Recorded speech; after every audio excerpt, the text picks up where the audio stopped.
why did the music change? You know, you think about, Run Through the Jungle, Satan Cries, fair game. What was going on in this thing?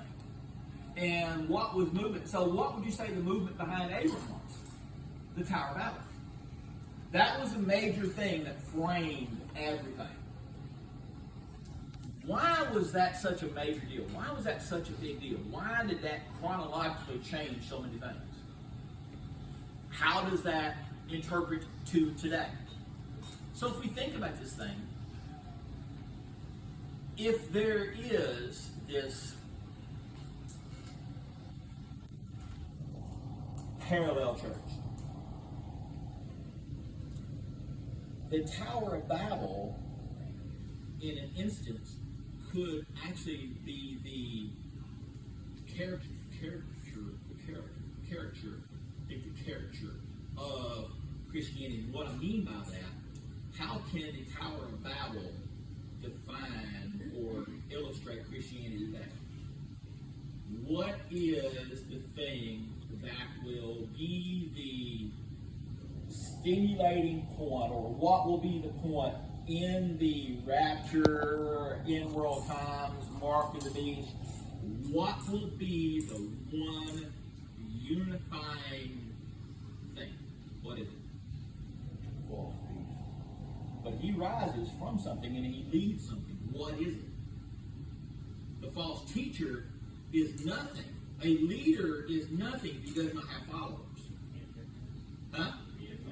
The Antichrist is again a reflection of something bigger. What is it? There you go. It is the one church.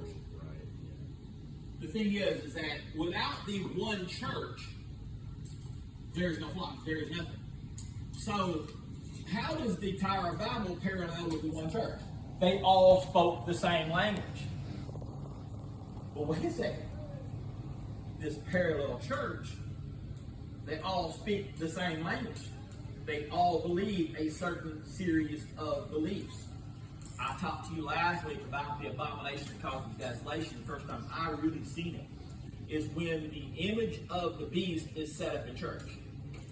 All of a sudden now, you look at these prosperity ministers and all of this stuff and all of these people, and you start seeing how it is an inclusive, one language church. Tower of Babel. So here we are, we have a person that was not raised because apparently his father worshipped idols. His father was in this inclusive thing. Even according to Jewish tradition, he had an idol shop. So he wasn't raised in a Christian home, as per se, a Christian home. He was not raised. He was raised that everybody had their right to worship him however they want to. But all of a sudden, here's Abram called out of that. Abram's told to leave all that crap. The problem is that how hard is it going to be to leave all of this? So there's a guy, and he actually wrote this letter. Carlo Maria Vigano, he was an archbishop in the Catholic Church.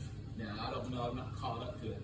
But the thing is that he talked about the parallel church that was set up.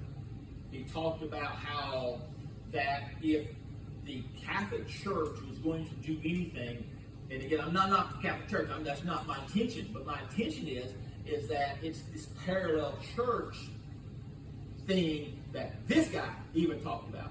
That talked about how there was another religion that was set up that ran right beside Christianity, but minor differences. And they all believed in the same thing.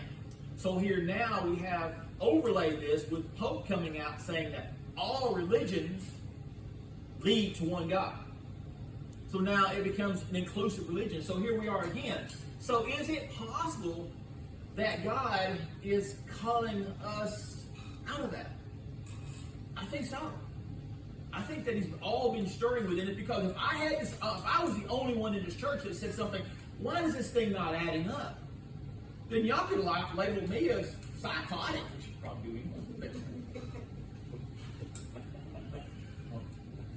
But in reality, we all know that somewhere along the lines we're wrong. somewhere along the lines, we've got this thing where we have set up a parallel Christianity that has nothing. There is this movement.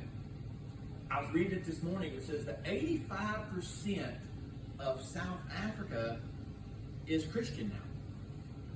But it's a non-biblical Christianity. It's basically where it's a Christianity that's no longer founded upon true biblical principles. We've molded Christianity. There is like the Russian Orthodox Church. They say that that is a Christian church. In there, and as well as in China, there is an official Christian, but they tell you what you can and what you cannot preach against. So the thing is that we've talked about that. Well, we need to be a Christian nation. Well, the problem is with that is that which Christianity, Lance? So you're telling me that if we became a Christian nation, but yet we're going to become a Assembly of God Christian nation? What if we became a Church of Christ Christian nation? The thing is that to appease all people, they have to make changes. And so this parallel guy, this guy here talks about it, he brought reference to when the Roman Empire was disbanded. He says that the Roman Empire it did not go away, it just changed names. What did the name change to? Where is it seat at? Where? The Vatican. What is the symbol that is in the center of the square at the Vatican? There is an obelisk. And then there's basically the symbol of the star. We worship the sun god.